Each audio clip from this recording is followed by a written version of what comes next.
മുണ്ടക്കൈ ദുരന്തത്തിൽ സംസ്ഥാന സർക്കാർ രാഷ്ട്രീയ വിവാദമുണ്ടാക്കുന്നുവെന്ന് മുൻ കേന്ദ്രമന്ത്രി വി മുരളീധരൻ.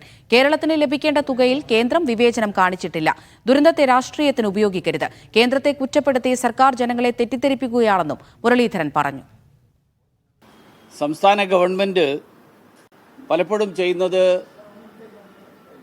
കാര്യങ്ങൾ വ്യക്തമായിട്ട് പഠിക്കുകയോ മനസ്സിലാക്കുകയോ ചെയ്യാതെ രാഷ്ട്രീയ വിവാദങ്ങൾ ഉണ്ടാക്കി ആ രാഷ്ട്രീയ വിവാദത്തിൻ്റെ പേരിൽ കേന്ദ്ര സർക്കാരിനെ കുറ്റപ്പെടുത്തി അതിലൂടെ രാഷ്ട്രീയ മുതലെടുപ്പ് നടത്താൻ വേണ്ടിയിട്ടുള്ള ശ്രമമാണ് ഓരോ ഘട്ടത്തിലും നടത്തിക്കൊണ്ടിരുന്നത്.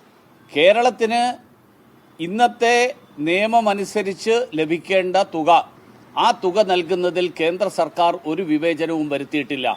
സംസ്ഥാന സർക്കാർ ദുരന്തത്തെ രാഷ്ട്രീയ മുതലെടുപ്പിന് വേണ്ടിയിട്ട് ഉപയോഗിക്കാനുള്ള നീക്കത്തിൽ നിന്ന് പിന്തിരിയണം ഇനിയെങ്കിലും എന്നാണ് എനിക്ക് അഭ്യർത്ഥിക്കാനുള്ളത്.